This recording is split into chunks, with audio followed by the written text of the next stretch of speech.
Bienvenue sur ce nouvel épisode de l'Atelier du coureur avec Jean-Cyril, coureur émérite, qui a fait un marathon il n'y a pas longtemps, le marathon du Beaujolais, qui a eu cette chance. Et Cédric, humble kinésithérapeute, spécialisé dans la prise en charge des coureurs à pied, entre autres du membre inférieur, praticien libéral dans la jolie commune de Gournay-sur-Marne, dans l'Est parisien, agglomération de Marne-la-Vallée.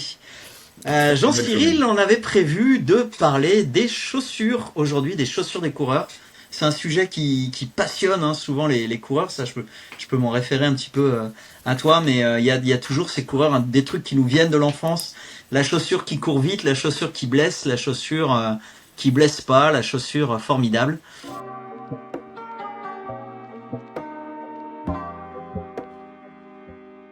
On a un point de vue qui est assez commun sur le fait qu'on prend les vents du marketing des équipementiers de pleine face tout le temps et très régulièrement.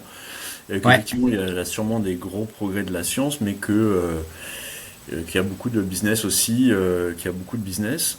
À l'atelier, on est quasi tous, à un moment, on avait tous des chaussures très semelles dures, très dures, pas tellement de renfort. Et maintenant, tout le monde est passé carbone sur toutes les compétitions, quoi. Tout le monde a basculé, tout le monde bascule avec au moins deux paires, une paire entraînement et une paire compète, quoi. Voilà Ouais. où on en est. Ou moi j'en suis en tout cas. On va reparler de ces histoires de carbone en cours de route. Euh, je voulais qu'on reprenne un peu un historique de ces dernières années, de la perception des chaussures.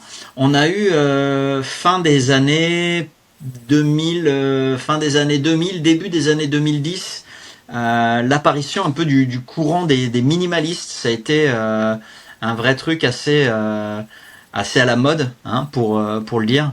J'avais fait un article dans Kiné Scientifique là-dessus, la chaussure minimaliste est-elle passée de mode ou un truc dans le genre. C'était un titre qui est volontairement provocateur. On est comme sur les réseaux sociaux ou sur Internet.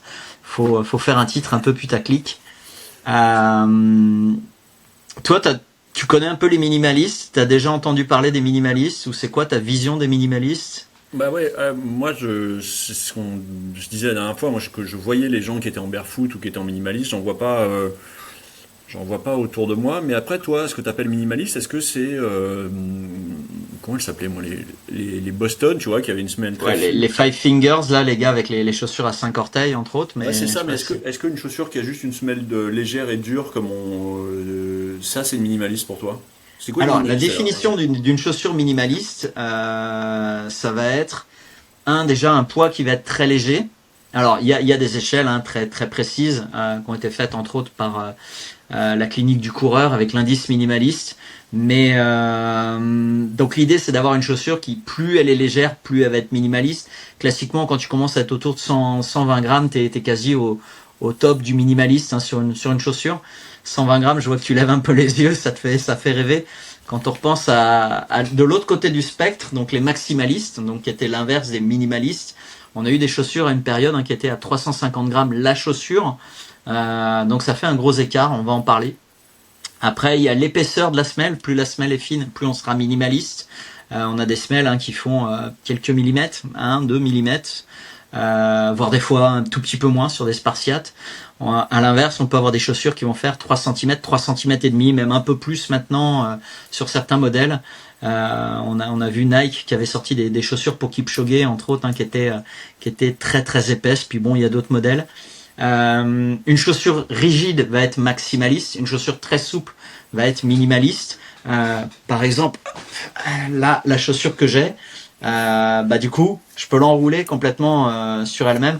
Ça, elle est très minimaliste, elle est très très souple. Et à l'inverse, une chaussure maximaliste sera super rigide. Donc tu pourras essayer de la prendre, elle va pas du tout plier à la limite, comme si tu essayais de plier un téléphone. Ça ne fonctionne pas. Ceci dit, j'ai pris un iPhone et il y avait eu une polémique pendant un moment sur certains iPhones qui s'étaient pliés. Enfin bon, bref, rien à voir. Et une chaussure minimaliste, il n'y a pas d'éléments techniques, c'est-à-dire qu'on va pas trouver de lame de carbone, de système anti-torsion, de système anti-pronation, de ressorts, de trucs de machin, de stabilisateurs calcanéens. Donc il y a pas de, c'est vraiment les chaussures la plus simple et la plus proche du pied nu. Après, le grand débat, c'est que ça a été un peu mis en avant parce qu'on nous disait « Ah, c'est super, c'est une chaussure qui respecte la foulée la plus naturelle. » Alors ça, c'est plutôt un bon point. Ou dans l'idée, ce serait plutôt un bon point. On va détailler un peu. Mais on nous l'a surtout vendu en nous disant « C'est une chaussure avec laquelle tu te blesseras beaucoup moins. » Sauf que, on a eu pas mal d'études qui sont sorties là-dessus, entre autres une récente de Bonanno qui a fait une grosse revue de littérature avec une belle méthodologie en 2022 qui nous montre que finalement on n'a pas plus de blessures en maximaliste, on n'en a pas moins non plus, on n'a pas plus de blessures en minimaliste, on n'en a pas moins non plus. Donc en fait techniquement on est à peu près kiff en taux de blessure, avec attention un petit bémol, c'est qu'on a eu quelques études qui sont sorties où on nous disait ouais on est équivalent en termes de blessures, sauf qu'on se rendait compte que ils faisaient pas le même kilométrage. Par exemple il y avait un groupe qui allait courir quasiment le double par mois de ce que se faisait l'autre groupe. Donc bon, faut comparer ce qui est comparable. Aujourd'hui on n'a pas de preuves certaines, et en tout cas il n'y a pas une chaussure qui blesse plus ou qui blesse moins. Ce qu'on sait aussi c'est que un coureur qui a l'habitude de courir avec des chaussures standards, petite tendance maximaliste même, si on le passe en minimaliste, il faut un temps de transition. Parce que notre pied, ça fait des années qu'il est pas soumis à des contraintes au niveau osseux, à des contraintes au niveau musculaire, au niveau tendineux, au niveau ligamentaire. Et que si on y va très progressivement, si on s'adapte très progressivement, c'est super, on va avoir un renforcement de toutes les structures du pied, donc un renforcement musculaire, une solidification osseuse, une amélioration de la solidité des ligaments, des tendons, etc. Mais ça prend beaucoup de temps. Et quelqu'un qui respecte pas cette progressivité, il a de très fortes chances de se blesser. Ça a été montré par une étude de Ryan en 2017, parce qu'on a vu sur d'autres épisodes, les gens trouvaient qu'on citait pas assez de références. Donc là, voilà, on les cite en cours de route. On va même demander à Elliot, notre monteur, de si possible à nous rajouter en gros la ref de l'étude, comme ça on se fera pas reprendre gentiment par des gens bien intentionnés. Voilà, enfin, gentiment, non, ça c'est. On a vu que sur les réseaux sociaux, les gens n'étaient pas toujours très gentils. Hein. On a eu quelques remarques qui étaient super. Si vous nous regardez encore, d'ailleurs, chers messieurs, on est toujours là. On vous remercie pour la gentillesse et la bienveillance de vos propos. Donc encore une fois, quelqu'un qui à la limite prend des minimalistes, a pas l'habitude. On a toujours un patient qui sort ou pas de la norme.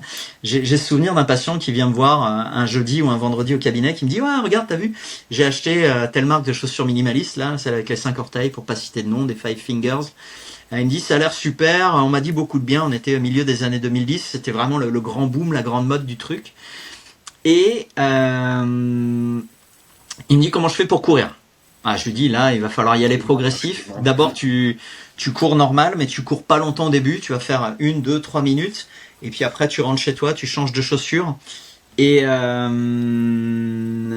fait il revient le lundi vraiment en boitant. Je lui dis ouais là je sens qu'il y a un truc qui s'est pas passé comme prévu. Il me dit ouais je suis sorti, puis en fait j'étais plutôt bien, et je suis parti, j'ai fait mes 10 bornes comme ça, tranquille.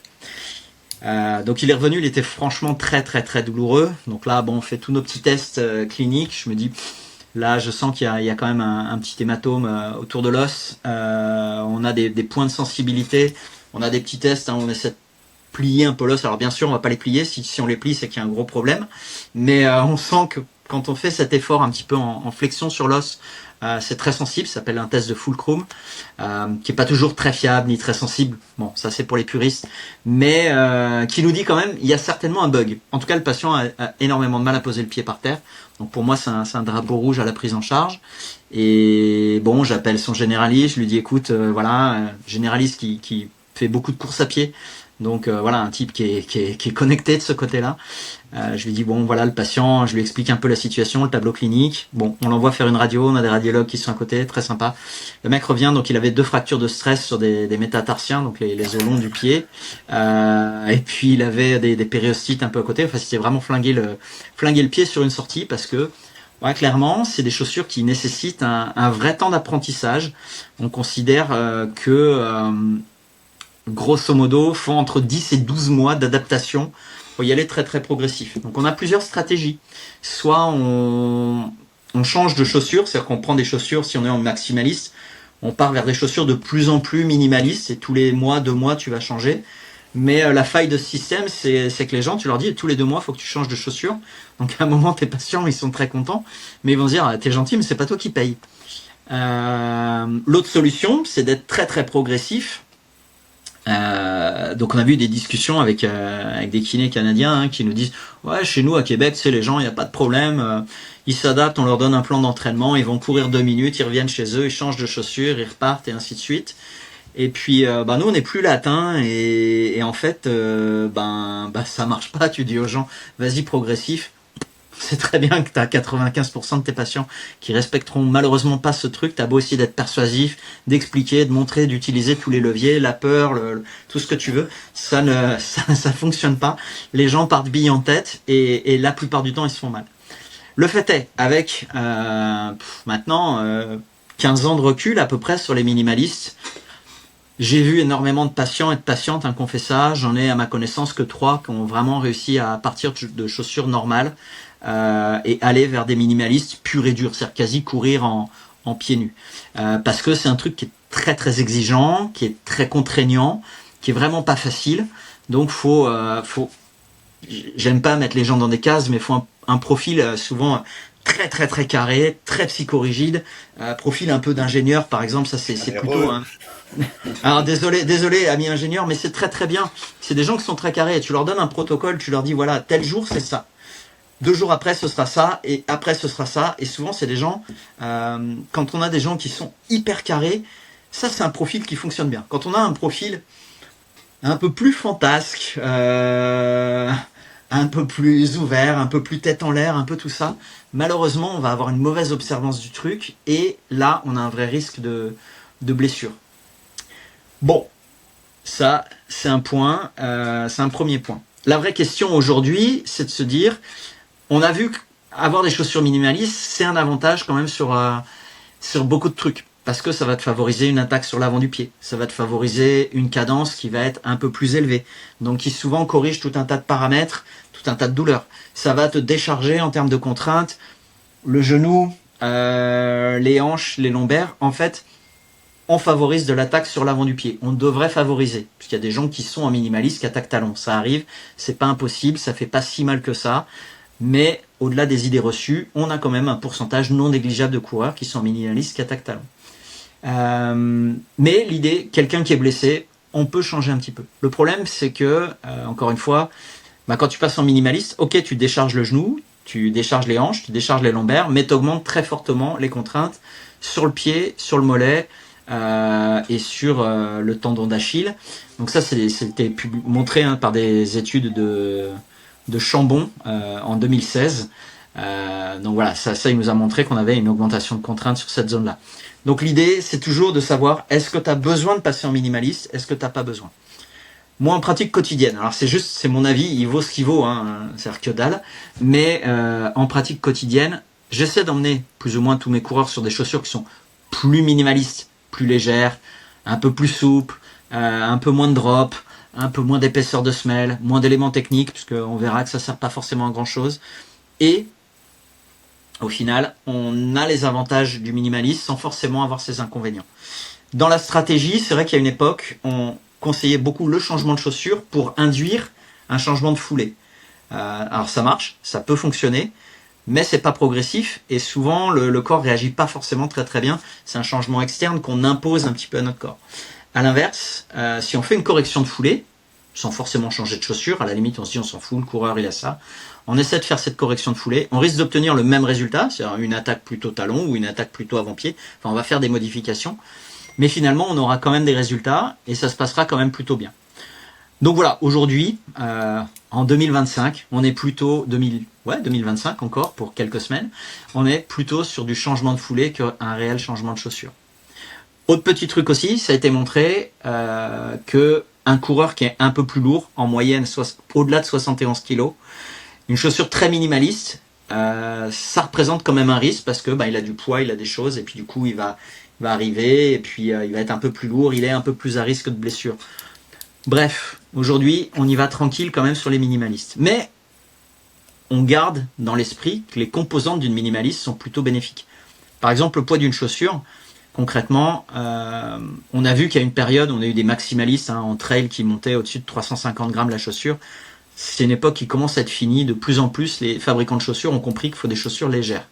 Parce que plus ta chaussure est légère, plus c'est du poids que tu as vraiment à distance de la hanche, et plus ce poids il est léger, moins tu as de bras de levier, moins tu as de poids à distance, et du coup, plus tu vas être performant et moins tu vas consommer d'énergie. Là, tu as un vrai gain d'énergie. Chaque fois que tu gagnes 100 grammes sur une chaussure, tu vas gagner à peu près 1% en termes de consommation d'oxygène.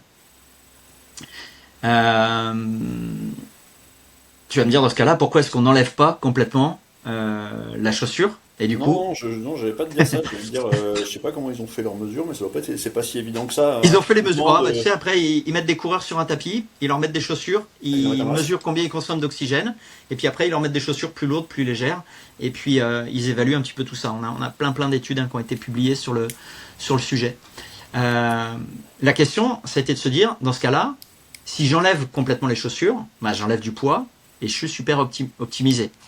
Puis certains se sont dit, ouais, mais regardez, Zola Budd aux Jeux Olympiques, elle avait gagné en étant pieds nus. Alors, Zola, je sais plus en quelle année elle a gagné. Enfin, ça commence à dater beaucoup. Je pense que beaucoup des gens qui nous écoutent étaient peut-être pas forcément nés quand elle a gagné les JO pieds nus.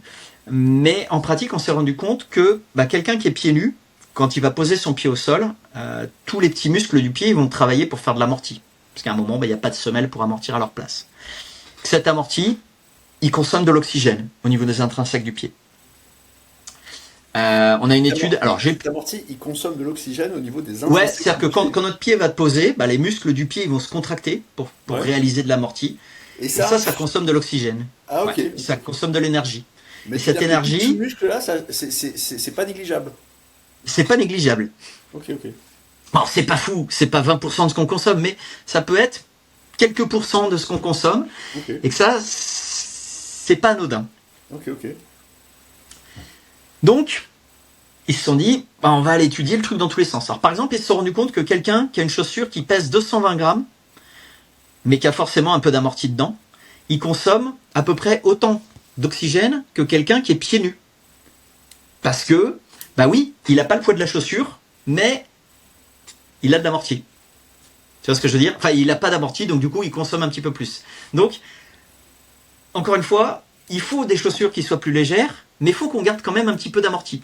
On estime à peu près aujourd'hui, grosso modo, que en termes de performance, si on veut aller plus vite, le poids c'est un allié. On va dire 80% du gain, il va être dans le poids, et 20% va être dans le coussinage, dans l'espèce d'amorti qu'on a au niveau du pied. L'amorti au niveau du pied, c'est là aussi, je vais prendre la tête un peu des gens, il y a des gens qui vont se dire putain, les chaussures c'est quand même beaucoup plus compliqué que ça y paraît. L'amorti, on croit que c'est un bon ami. Par exemple, en trail, beaucoup de gens se sont dit on va mettre beaucoup d'amorti, on va avoir des semelles qui sont beaucoup plus souples. Donc c'est très cool, c'est très confort. C'est vrai que quand on est en trail, la notion de performance, elle est peut-être un peu moins importante. On a plus envie d'être finisher. On s'en fout de gagner 2 minutes sur un ultra, à la limite. Peut-être pas au niveau d'un Kilian Jornet ou d'un François Daen, mais au niveau d'un coureur lambda, 2 minutes, on est vraiment dans du à la marge. C'est pas le plus important par rapport au confort qu'on pourra avoir. Par contre, plus la chaussure est amortissante, et plus finalement on va attaquer par le talon. C'est un réflexe. Plus la semelle est épaisse, plus elle est confort, et plus on attaque par le talon. Plus on attaque par le talon, plus on va mettre des contraintes au niveau du genou, plus le genou va être un petit peu raide, et plus finalement on va avoir un pic de charge et un pic de vitesse de charge qui va être important. C'est-à-dire qu'on se rend compte que finalement, quand on a des chaussures qui sont censées être amortissantes, finalement on a plus de contraintes au niveau du pied qu'avec des chaussures qui vont être un peu plus minimalistes, mais qui vont faire que notre cerveau va travailler et qu'on va aller gérer cet amorti au niveau physique. c'est là que les gens, tu te dis, oh putain, va expliquer ça dans certaines boutiques de running, parce que dans certaines boutiques de running, on va te dire, oh là, t'es en surpoids, t'es machin, vas-y, prends des grosses chaussures avec un gros amorti, mais finalement, peut-être que t'aggraves la situation. Alors ça, pour ceux qui sont très fans d'études scientifiques, c'est les travaux, entre autres, d'un gars qui s'appelle Kulmala, qui a été publié en 2018, qui a montré, il a mis des petits capteurs, finalement, entre le pied et la semelle, et plus la semelle était épaisse et amortissante, et plus finalement, il y avait de contraintes au niveau du pied. Ce qui est assez fou, c'est complètement à l'opposé de la conception qu'on pouvait avoir et de l'idée reçue qu'on pouvait avoir des chaussures. Mais voilà, ça peut être un faux ennemi. Donc, là tu vas me dire, bon ok, on prend des chaussures légères, on met un peu d'amorti, mais on n'en met pas trop, parce que finalement ça vient en détriment. Qu'est-ce qu'on peut rajouter d'autre? On s'est rendu compte aussi, ça c'est une revue de littérature d'une personne qui s'appelle Xu. Alors désolé pour les gens, c'est très certainement chinois, si je prononce mal, donc XU, qui a été publié en 2025, donc c'est une revue de littérature qui est très très récente. Donc lui, il nous a bien montré tout ça. Il faut une chaussure qui soit légère, qui ait quand même une semelle avec un petit peu de coussinage, un peu d'amorti, et surtout une semelle qui soit finalement un petit peu rigide. Parce que plus ta semelle elle est rigide, et plus ça va être facile de transmettre. Ouais, c'est infernal la science des chaussures. On a beaucoup d'idées reçues qui explosent, mais si tu regardes les chaussures de certains pistards, surtout sur des gens qui font J'allais te dire, mais attends, dès que tu cours sur piste, à part maintenant où on commence à avoir du carbone, t'as que des planches quoi. Quand t'as tes pointes, c'est que des trucs raides de chez Red, quoi. Voilà, parce que justement, cette raideur, elle te permet de mieux transmettre l'énergie qui est au niveau de ton pied. Quand tu vas essayer de griffer le sol et de propulser, plus tu as une semelle qui va être souple, et plus finalement, tu vas déformer d'abord la semelle, et ensuite tu agis sur la route. Plus ta semelle est rigide, et plus dès que tu as une action sur ton pied, tu vas aller griffer et propulser. C'est pour ça aussi qu'il y a des pointes, parce que si la semelle était lisse, tu perds aussi un petit peu d'adhérence. Donc, si tu veux courir vite, il faut une chaussure qui soit plutôt légère, plutôt un peu de coussinage, légère amorti quand même. Alors sur 100 mètres, on s'en fout, on n'a pas le temps de se faire mal, mais plus la distance augmente, plus il faut quand même un petit peu de coussinage et une semelle qui soit un petit peu plus rigide. Alors ça veut dire on va vers du minimalisme, mais une semelle rigide, c'est pas minimaliste non plus. Donc c'est ces petites choses qui changent. On voit de toute façon, pour être très pragmatique, pour pas casser trop la tête des gens, aujourd'hui, les traits minimalistes et les traits maximalistes, c'est des trucs qui disparaissent quand même un petit peu du marché. On va vers un point milieu, c'est-à-dire qu'on a de plus en plus de chaussures, que ce soit route, trail, perf, qui se situent autour de 170, 180, maxi 220 grammes. La majorité du marché se situe quand même dans cet intervalle de poids. On a un drop, on n'en a pas trop parlé, on pourra refaire un petit épisode dessus sur le drop, qui est autour de 4, 5, 6 mm. On va dire qu'on est sur une valeur qui est un peu passe-partout. On a une rigidité, l'idéal, ça c'est une étude de Roy, si je me souviens bien. J'ai plus l'année exacte, mais elle se retrouve assez facilement. L'idéal sur une chaussure, c'est quand l'arrière, tu essaies de la plier, quand l'arrière touche l'avant. Si elle est trop rigide, tu vas surconsommer de l'énergie sur les muscles extrinsèques du pied. C'est-à-dire par exemple ton tendon d'Achille et le muscle qui est au-dessus, le mollet, ton tibial poste, tes péronniers. Voilà, tu vas travailler plus sur les muscles extrinsèques. À l'inverse, si ta semelle est trop souple, comme la chaussure que je vous ai montré tout à l'heure, ma chaussure du quotidien, c'est plus nos intrinsèques qui vont travailler. Donc, idéalement, l'arrière qui touche l'avant, ça c'est la chaussure qui va être, d'un point de vue énergétique, le mieux. Après, sur les éléments techniques, tu me parlais tout à l'heure des lames carbone. Attends, je te pose, avant qu'on aille sur le carbone, je te pose 3 questions. 3 questions. Je débute en course à pied de zéro. Qu'est-ce que je prends comme grolle? Je cours beaucoup. Qu'est-ce que je prends comme grolle? Et je suis vieux. Qu'est-ce que je prends? Alors, je suis vieux, pas vieux Jean-Cyril, vieux cinquantaine, 60, vraiment encore plus vieux. Je débute, je prends confort, je prends minimaliste, je cours beaucoup, je prends quoi? Et je suis vieux, je prends quoi? Sur le coup, j'ai cru que tu avais dit à 50 ans, on était vieux, putain, merde. Non, on était en train de se prendre une baffe tous les deux. Je dis pas que je suis vieux.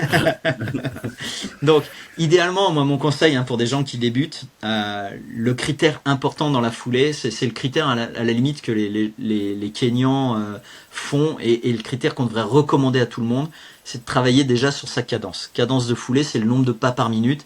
C'est ce qui est le plus finalement protecteur peut-être pour un individu et ce qui est le plus important. Après, tout le reste, la nature va faire.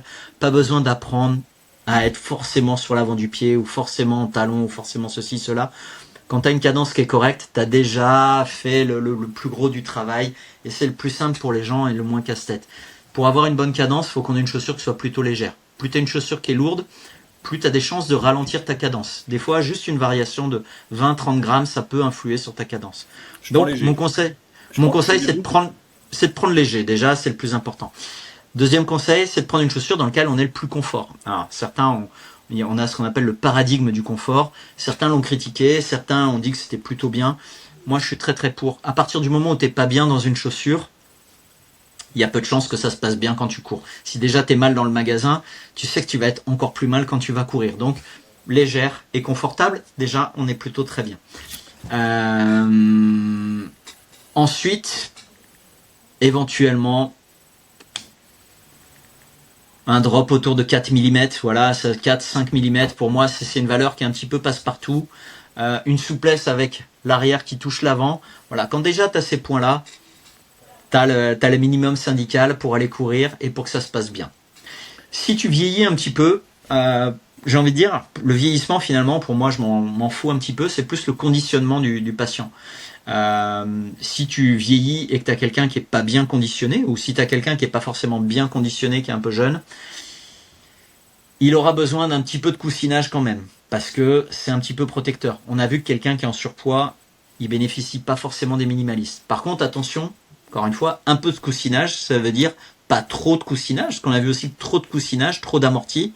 Finalement, ça te faisait attaquer encore plus par le talon, ce qui n'est pas forcément ce qu'on recommande à tout le monde.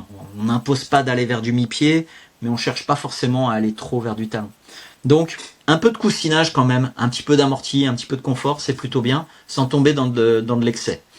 Après, j'ai un patient en ce moment qui est plutôt fin de cinquantaine, qui doit tourner, grosso modo, plus de 10 marathons par an, et qui arrive à faire des trails longs, qui a fait, il me semble, il a fait la Diagonale des Fous l'an dernier ou l'année d'avant. Il a fait l'UTMB aussi l'an dernier ou cette année. Donc c'est quelqu'un qui est quand même vraiment au top. Il est en fin de cinquantaine. J'ai envie de dire, lui, j'ai pas de conseil de chaussures pour son âge à lui donner. Là, je m'adapte à sa paire, je m'adapte à lui, mais là-dessus, il est largement, entre guillemets, mieux conditionné que beaucoup de gens de 20 ans. Donc lui, il me pose moins de problèmes. Encore une fois, l'idée, c'est plus de voir quel est l'état de forme, et l'état de performance, de compétence, de capacité de nos patients, plus qu'un âge de ce côté-là. Tu avais la deuxième question que j'ai zappée, qui était entre tes deux, la première et la dernière. Je débute, je cours beaucoup et je suis vieux.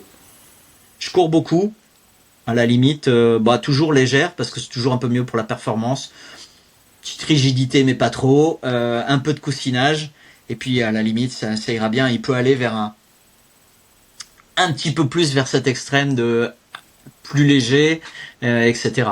Il y a des chaussures qui sont très très impressionnantes, sans citer de marque. J'ai revu un modèle d'une marque que j'aime bien en termes de confort, qui a un modèle qui a 129 grammes, qui a quand même de la semelle, qui a quand même de l'amorti. 129 grammes de mémoire, qui a une lame carbone, qui a tout ça. J'avoue que je citerai pas de nom, je t'enverrai la ref. On vous la mettra peut-être sur des commentaires si vraiment vous êtes très curieux de ce modèle. 20% avec le code Cédric. On fera 20%, on mettra un code 20. Un code influenceur commandé avec mon code, c'est très très important mes chéris. Bon voilà, sans faire de pub pour cette chaussure, c'est une chaussure que j'avais testée il y a quelques années. C'était un peu à l'époque le modèle minimaliste de cette marque. C'est un modèle qu'ils avaient aussi emmené au JO de Rio. Enfin, alors pas exactement le même modèle, mais c'est on va dire que la définition, l'ancienne génération de cette chaussure était le modèle donc de tous les coureurs de cette marque qui avait au JO de Rio. Bon, alors à l'époque, il y avait un gros bémol sur cette chaussure. J'en ai eu 2 paires.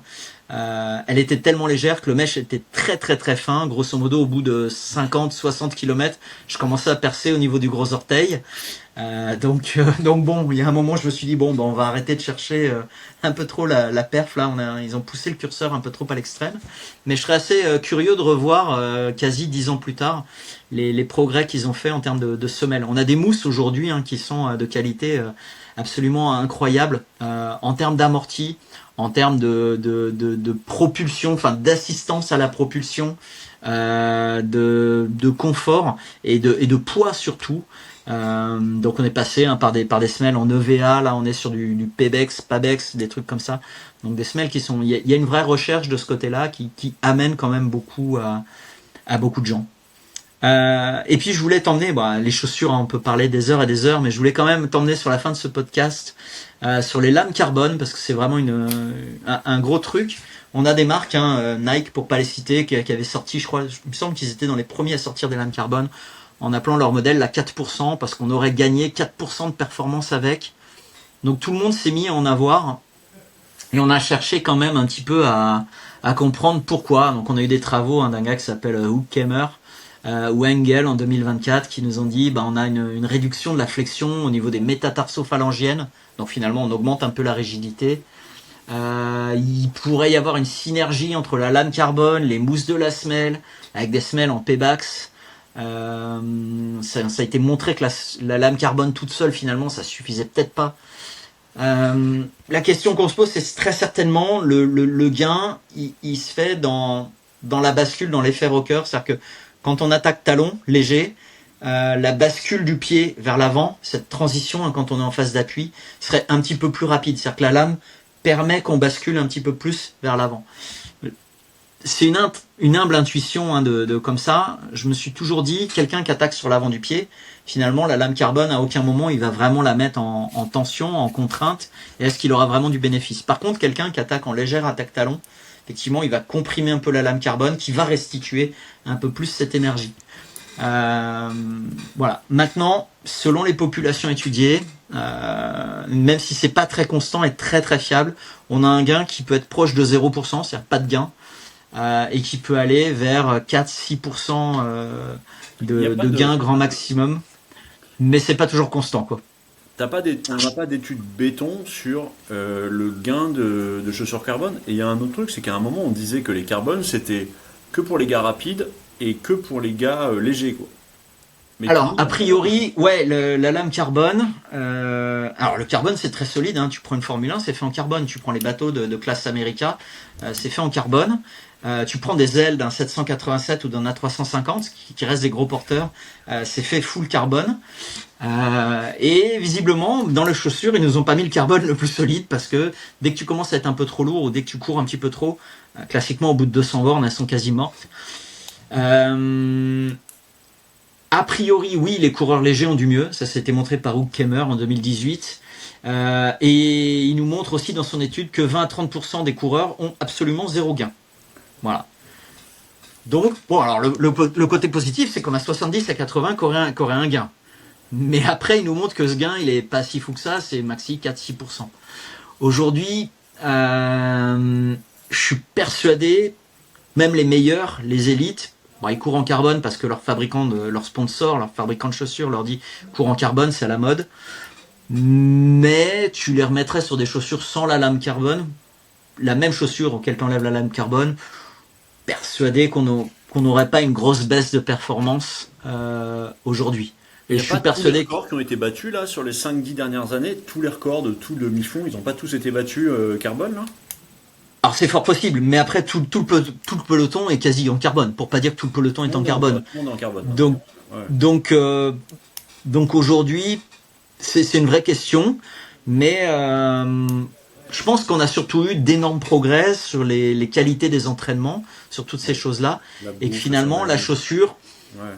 Après, un mental de sportif, c'est très très important. On a vu sur d'autres sports que j'ai pu encadrer des sportifs. Tu peux jouer à un jeu quand tu as deux mecs qui sont sur une compétition, deux mecs qui sont vraiment en face à face, deux mecs qui sont très concurrents. Amuse-toi à changer la sérigraphie sur le matériel. Tu vois, par exemple, peu importe, tu as un club de golf et tu changes le nom sur le club de golf. Tu vois, tu changes le numéro de série. Tu vas mettre, tu rajoutes un A, un B à la fin. Sur des planeurs où j'avais encadré pendant un moment des équipes nationales. Tu t'amuses à changer, tu vois, tu mets une version A, version B sur un planeur, puis t'arrives, tu mets un petit sticker version D ou version E. Je peux te dire que tu vas avoir tout le reste, tous tes concurrents qui vont regarder et tu vas leur mettre une pression psychologique. Et aujourd'hui, pas avoir de carbone quand t'es un élite, je pense que c'est aussi quelque chose où tu vas te dire, ouais, mais spontanément, tu pars déjà avec un boulet au pied. Parce que tu vas te dire, ouais, mais là, les autres ont une carbone et pas moi. À un moment, je suis persuadé que deux coureurs d'un même niveau, vraiment d'un niveau absolument équivalent, deux mecs qui sont vraiment toujours côte-côte, un jour, tu fais courir un en chaussures carbone et l'autre avec la même chaussure où tu aurais enlevé la semelle carbone. Je suis persuadé qu'il y aurait toujours cet écart qui serait minime entre les deux et qu'il n'augmenterait pas plus que ça. D'accord. C'est une humble intuition. Après, voilà, il y a sûrement un petit gain. Mais pour moi, il n'est pas aussi significatif que chez les nageurs, par exemple les combis qui pendant un moment, début des années 2000, permettaient à nos Français, entre autres, de battre tous les records. C'était extraordinaire. Après, la vraie question, c'est, je suis persuadé que ces gars-là, peut-être même que la combi était un vrai avantage à l'époque. Là, il y avait vraiment un gros truc, mais je suis persuadé qu'on avait une telle génération qu'ils auraient certainement gagné des courses. Ils auraient gagné les courses s'ils n'avaient pas de combi, que les autres n'avaient pas de combi, ils auraient quand même été devant. Ils se seraient sûrement approchés des records mondiaux. Est-ce qu'ils les auraient battus? Ça, on saura sûrement jamais, mais je suis persuadé que même sans la combi, voilà, il y a toujours un moment où c'est possible. Même si je pense que la combi était un plus gros avantage que peut être la lame carbone chez le coureur aujourd'hui. Sur la lame carbone, on a des travaux de Wang qui sont sortis cette année, en 2025, qui nous disent peut-être aussi qu'on aurait une petite réduction des blessures plantaires. Pas une étude qui est très catégorique, c'est assez conflictuel les résultats qu'il a, mais il nous dit qu'on aurait peut-être quand même un petit peu de mieux, donc bon, pourquoi pas. Est-ce qu'on a une grosse réduction du risque de blessure au niveau plantaire, type aponevrosite, fascite, etc. Non, c'est pas montré, mais il y aurait peut-être un petit quelque chose quand même, donc ça c'est plutôt pas mal et plutôt bon à prendre. Moi, j'ai entendu les deux trucs. J'ai entendu que les mecs qui avaient les moyens d'avoir plein de chaussures, ils trouvaient que ça pouvait permettre de faire plus d'entraînement, d'avoir des carbones. C'est-à-dire que tu récupérais mieux, que c'était moins sollicitant. Et j'entends aussi d'autres gens qui me disent quand tu mets les carbones, tu les mets pas souvent, tu as plus de chances de te blesser parce que ça te sollicite plus. Avec le rebond, ça te sollicite plus. Donc en fait, moi, j'entends les deux, quoi. Tu sais, on a les mêmes trucs en trail, par exemple, sur les manchons de récupération, ils portent bien leur nom. Sur les manchons que certains portent en se disant, bah ouais, mais t'auras moins de ballottement au niveau du muscle, etc. Et ça a été montré que finalement, quand tu les portes en course, t'as pas de différence de performance, t'as pas de différence en termes de fatigue, t'as pas de différence en termes de fatigue après la course ou de vitesse de récupération. Alors par contre, effectivement, ils portent bien leur nom, c'est des manchons de récupération. Donc quand tu les portes après la course, pas de problème, effectivement, tu as un petit gain sur ta récupération. Par contre, quand tu les portes pendant la course, finalement, c'est un peu un effet placebo. C'est-à-dire que tu as des coureurs qui vont te dire « Ouais, je vais mieux avec. » Ok, tant mieux, porte-les. Et t'en as d'autres qui vont te dire « Oh là là, quand je porte les manchons, j'ai l'impression d'être étouffé, j'ai l'impression d'avoir le sang qui rentre plus dans les mollets. C'est pas bien, je suis serré, je suis pas confort, je suis pas... » Bon, ok, dans ce cas-là, les porte pas, parce que finalement, on a testé des mêmes coureurs avec, sans, et puis... on n'a pas eu de différence. Donc la différence, elle est principalement dans la tête. Et encore une fois, le mental d'un sportif, c'est très très important. À partir du moment où il a une décision, où il veut partir sur un matériel, j'argumente pas tant que ça avec lui. Enfin, sauf si vraiment il fait une énorme ânerie, mais sinon, il faut vraiment le laisser vivre avec et tout le monde s'en portera que mieux que. Ça roule. Eh ben écoute, je pense malheureusement on pourrait refaire encore 2 heures sur les chaussures, qu'on va peut-être s'arrêter là. Ça fera l'objet d'un autre épisode parce qu'il y a plein de choses dont on n'a pas parlé, de la pronation par exemple, et des mythes sur la pronation. On n'a pas parlé du drop parce qu'il y a aussi beaucoup de choses, beaucoup de gens qui peuvent se poser des questions sur du drop, sur le risque de blessure, etc. Mais je pense que ça nous fera un bon sujet d'un autre podcast sur les chaussures. Et tu crois que moi j'ai un entraîneur qui qui nous dit mais c'est n'importe quoi, gardez vos chaussures 300 000 km, ça changera rien à votre vie. Et est-ce que tu crois que si je prends tu vois, sans me prendre, si j'arrête de me prendre complètement la tête sur les chaussures, que je me pose plus aucune question, que je prends une paire de Groll basique de chez Basique, que je les juge jusqu'à la moelle pendant 3 ans, tu crois que finalement ça va pas rien changer à ma vie, rien changer à mes allures, rien changer à mes blessures, rien changer à rien? Alors, déjà sur la durabilité d'une chaussure et sur sa durée de vie. Alors écoutez pas forcément les vendeurs de chaussures qui vont vous dire change-les tous les 2 mois. Forcément, ça t'en fera vendre une tous les 2 mois. J'ai envie de dire, tant qu'une chaussure, elle ressemble à peu près à ce qu'elle était au départ, c'est-à-dire que sa semelle, c'est pas avachi d'un côté ou de l'autre, qu'elle commence pas à avoir des déchirures dans le mèche, que la semelle est pas complètement usée, limée, râpée, ouais, tu peux continuer à t'en servir. À partir du moment où elle présente un peu des signes d'usure comme ça peut être le moment de la changer. Ça, c'est un premier point. J'ai des chaussures que j'ai réussi à tenir, paire de Vibram justement, de très minimaliste. J'ai fait quasiment 1800 km avec. Alors ouais, elle commençait à souffrir un peu sur la fin, mais 1800 km avec, finalement, avec, au pied, j'avais peut-être une foulée qui était un petit peu moins agressive pour la chaussure, un petit peu moins destructrice pour la chaussure. Donc finalement, parfois on arrive. À l'inverse, j'ai eu des chaussures sur d'autres marques pour pas flinguer des gens, avec des lames carbone plus récemment. Ok, on a un super confort, c'est très agréable. Par contre, au bout de 180-200 km, clairement, elles sont rincées. Alors, certains vont me dire, ouais, mais tu fais un peu plus de 71 kg. Ok, pas de problème. Alors j'accepte. Mais néanmoins, voilà, on a une durabilité qui est quand même moindre. Peut-être effectivement qu'avec tout cet amorti, du coup, ma foulée n'est pas la même que quand je suis en chaussures minimalistes. Et que du coup, je vais avoir peut-être des contraintes un peu plus importantes au niveau de ma semelle. Après, garder la même chaussure longtemps, pourquoi pas, tant qu'elle répond à tout. Mais quand tu as une même chaussure, finalement, tu vas avoir une même foulée et tu vas reproduire tout le temps un petit peu le même geste. Donc si tu es toujours dans les mêmes situations, même nature de terrain, toujours sur du béton ou toujours sur le même type de terre avec la même dureté, que tu es toujours sur le même type de dénivelé, que ce soit plat, toujours les mêmes montées, toujours les mêmes descentes, tu vas reproduire finalement toujours le même geste. Surtout, toi je sais que tu cours sur un tapis de temps en temps. Quand tu es sur un tapis, tu as vraiment une foulée qui est 100% reproductible. Donc quand tu es tout le temps avec les mêmes chaussures, c'est tout le temps le même geste. Et tout le temps le même geste, c'est tout le temps les mêmes tissus que tu vas solliciter, contraindre, et tu es peut-être un peu plus à risque de blessure. C'est pour ça qu'on a des fois ces stratégies d'entraînement à se dire, écoute, change de chaussures régulièrement, change un petit peu tes allures, change un petit peu la nature du terrain, que parfois sur de l'athlé, on va te faire courir sur la piste, le terrain de foot qui est au milieu, parce que c'est pas la nature, voire même on va te faire enlever les chaussures et te dire cours pieds nus sur le terrain de foot. Voilà, ça c'est des petits trucs justement pour modifier un peu ta foulée, et en modifiant ta foulée, tu sollicites d'autres tissus et tu es un petit peu moins à risque de blessure. Un coureur qui va être en reprise sportive, le mieux c'est de lui dire écoute, on va panacher un peu les situations au cours de la course. Le but c'est pas de faire 1 heure sur un tapis à la même vitesse, ça va être de dire tu vas courir un peu sur du béton, un peu sur de la terre, un peu sur de l'herbe, un petit peu de dénivelé, pourquoi pas. On va essayer de gérer tous ces paramètres de manière à ce que sa foulée change un petit peu et qu'on soit pas trop agressif tout le temps sur le même tissu. Voilà, ça c'est une stratégie, alors qui après se pilote avec plein de paramètres. C'est là que l'expertise d'un kiné qui connaît bien la course est importante, d'un coach forcément normalement doit bien connaître la course est importante, mais voilà, c'est des facteurs qui sont à prendre en compte. Ok, je fais pas, du coup, je m'achète pas une paire de Groll à 20 euros et je fais pas tout le temps la même chose, quoi. Alors 20 euros, pourquoi pas, tu peux tomber sur d'excellentes pompes à 20 euros, comme tu peux tomber sur des pompes qui seront très mauvaises et pas du tout adaptées à toi à 300-400, parce que je suis assez effaré quand je vois le prix de certaines chaussures maintenant. Je sais pas qui peut mettre 400 balles dans une paire de chaussures qui fera pas 200 bornes. Quand tu fais 1000, 500, plus ton voyage, plus ton machin, non mais quand tu fais 1000 à 2000 km par année, j'ai envie de dire, si ta chaussure en fait 200 sur 2000 km, ça veut dire qu'il faut que tu changes quand même de 10 fois de chaussures dans l'année. Donc 10 fois 400 balles. Ça fait un budget.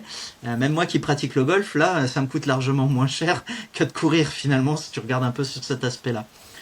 Vu que c'est une discussion qu'on a eue il y a pas longtemps. Ouais, c'est ma passion, cette discussion. Ouais. Les budgets des pratiques sportives. Voilà. Donc encore une fois, le prix est pas forcément, sachant qu'on a des sites web où un même modèle, tu vas le payer peut-être largement moins cher. on citera pas, mais enfin bon, on connaît tous certains sites web spécialisés dans le running, voilà, qui arrivent à nous sortir des fois des prix, peut-être le modèle de l'année d'avant, mais qui a juste une couleur différente du modèle de cette année. Mais ça reste le même modèle de chaussures, sauf que tu vas le payer 2 fois moins cher. Donc des fois, il y a des bonnes affaires à faire, et ça n'en reste pas, ça n'en fait pas une mauvaise chaussure. Ouais, je digresse un peu, mais je me pose souvent la question, tu vois, moi je suis comment on appelle ça, en chaussures normales, tu vois, en basket normal de ville, et je me dis, mais finalement, si j'allais courir avec, bon, la semelle, ça serait moins confort au début, ça partira, mais si ça se trouve, ça serait exactement pareil, quoi. Ça se trouve, ça passerait pas mal. En fait, le plus important, encore une fois, c'est pas ta chaussure, c'est ta foulée. Alors ta chaussure peut contribuer à ta foulée, même si c'est pas obligatoire, hein. Quelqu'un qui maîtrise bien, tu prends un élite, sa foulée, tu peux lui mettre n'importe quoi au pied, il gardera la même foulée. Un débutant qui maîtrise pas forcément tous ces paramètres, il va avoir des petites modifications et la chaussure va l'influencer. Mais plus tu prends de l'expérience et plus ta foulée elle s'ancre, plus ton schéma moteur il s'ancre, et finalement c'est pas le plus important, mais le plus important c'est encore une fois ta foulée, parce que la chaussure, tant que t'es bien dedans, à la limite, c'est pas un gros problème. On sait que c'est un facteur qui influe, mais c'est pas un facteur qui conditionne nécessairement. Ouais, tu vois, j'ai l'impression on t'a tellement ancré qu'il te fallait une chaussure de running pour courir, qu'il fallait une semelle, que toi, psychologiquement, tu te retrouves en tant qu'animal, tu vois, à te dire, avec mes chaussures, je peux pas courir, avec ces baskets, je peux pas courir, alors que bon, mes jambes c'est les mêmes, mon corps c'est les mêmes, les pieds j'en ai toujours eu, mais c'est pas possible de courir avec plus que mes chaussures de running. Sur quasi toutes les grosses courses, tu vas toujours avoir un zouave, avec tout le respect que je leur dois, hein, mais ceux-là, on va en parler. Le mec, il va te faire sa course en Crocs, il va te faire sa course pieds nus, il va te faire sa course avec des chaussures de ski. Et là, j'ai envie de dire respect, parce que c'est super dur. Et en plus, le mec, il va te mettre à l'avant, il va te mettre à l'amende sévère. Donc le mec, il va te faire un truc en chaussures de ski, il va te faire un marathon et il va te coller 20 minutes. Et là, tu peux te dire que ton ego, il en prend un grand coup, quoi. Ouais. Et parce que les mecs sont loin d'être ridicules. Après, est-ce qu'on doit recommander ça? Non, sûrement pas. Ouais. Mais est-ce que c'est faisable finalement? Tu sais, t'as des fois des gars, tu leur mettras n'importe quoi au pied. Je suis sûr que l'élite, hein, Kipchoge, qui reste pour moi vraiment cette légende du sport, hein, même s'il vient d'être en retraite, tu lui mettrais des sabots de bois au pied à la hollandaise, je suis persuadé qu'il irait quand même te taper un 2h15, 2h20 au marathon. Tu vois, enfin, il serait capable avec ce genre de chaussures d'être méga performant. Toi, tu mets ça au pied, tu seras même pas capable de courir 10 mètres. Donc voilà, on est sur un truc où les gars maîtrisent parfaitement leurs gestes, et la chaussure est peut-être pas forcément l'élément le plus important. Encore une fois, on a eu un vrai changement de paradigme. Tu m'aurais posé la question il y a 7, 8, 10 ans. J'aurais dit, ouais, il faut absolument qu'on change la chaussure, qu'on optimise vraiment le truc. Et aujourd'hui, je te dirais, tant que la chaussure est relativement légère et qu'il y a un peu de coussinage, que la semelle est souple, mais pas trop, on passe plutôt bien. Alors, même si au quotidien, j'avoue que je vis en chaussures minimalistes, hein, j'ai pas de problème avec ça. Pour courir, je me rends compte que c'est peut-être pas là où je suis le plus performant et le plus efficace. Quand je cours, j'ai aussi cette sensation que la limite qui nous sépare des blessures, quand tu es en minimaliste, elle est quand même plus tenue, plus fine. Et ça pardonne quand même moins les petites erreurs d'entraînement. Faut être quand même, encore une fois, très très rigoureux. Et même en étant un pro du truc, il y a des moments où ouais, t'as ce besoin de liberté, t'as besoin de te dire, vas-y, là j'ai envie de courir, j'ai envie d'accélérer, même si c'était pas prévu, j'ai envie d'aller bombarder dans une côte, j'ai envie d'aller me faire plaisir, j'ai envie de, ouais, j'ai pas envie de rentrer tout de suite, j'ai envie de rallonger 5, 10, 15 bornes parce que voilà, parce que c'est le fun, parce qu'il fait beau, parce que t'es avec quelqu'un d'agréable, et qu'on est en bord de Marne, parce que je cours en bord de Marne et que les petits oiseaux chantent, t'as le soleil qui est en train de se lever, et que tu te dis, bah écoute, là la carte postale elle est tellement merveilleuse que j'ai pas envie de m'arrêter, j'ai envie de profiter. Mais quand t'es en minimalisme, malheureusement, si c'est pas dans ton plan, même si t'es habitué, même si ça fait des centaines, des milliers de kilomètres avec, c'est le moment où ça peut déraper. Donc il faut aller vers du minimaliste, mais il faut pas aller à fond full blind forcément, pieds nus, parce que c'est très contraignant. Ok, l'humain a survécu à ça en courant pieds nus, c'est ce qu'on disait il y a 10-15 ans. On a survécu, les australopithèques, ils ont couru, ils sont pas morts. Si, maintenant ils sont tous morts. Ils ont réussi à chasser. J'entends tous ces arguments un peu paléo, très très sympa. Écoutez, si vous êtes à fond là-dedans, mangez de la viande crue, allez cueillir, allez cueillir des fruits dans les arbres et puis porter des foules minimalistes, rester même pieds nus. Pourquoi pas? Après, c'est un choix, mais c'est encore une fois, c'est un truc qui existe, qui peut se faire, mais qui doit pas forcément s'imposer à tout le monde. Il y a des gars sur Paris qui courent, qui sont vraiment pieds nus dans les rues de Paris.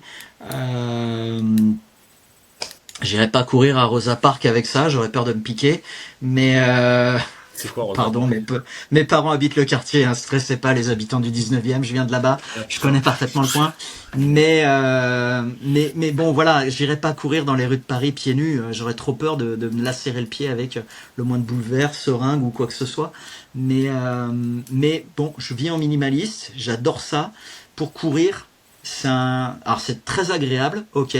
Je suis pas persuadé que je sois le plus efficient, le plus performant et le moins à risque de blessure avec. Je pense qu'il faudra qu'on fasse un épisode 2 voire un épisode 3 sur la chaussure. Dites-nous un petit peu sur les commentaires ce que vous attendez, si vous avez des points que vous voulez qu'on revoie un petit peu sur les chaussures. On y reviendra avec grand plaisir. Je te propose qu'on se quitte pour aujourd'hui. Allez. On va en profiter pour tourner un autre épisode, mais ça, on va pas le dire tout de suite aux gens. Ouais, au moins, la semaine prochaine, vous serez là et vous aurez un épisode qui sera tout prêt, tout chaud, qu'on va filmer dès maintenant. Voilà, écoute, merci Jean-Cyril pour cet épisode. Et puis, à la semaine prochaine.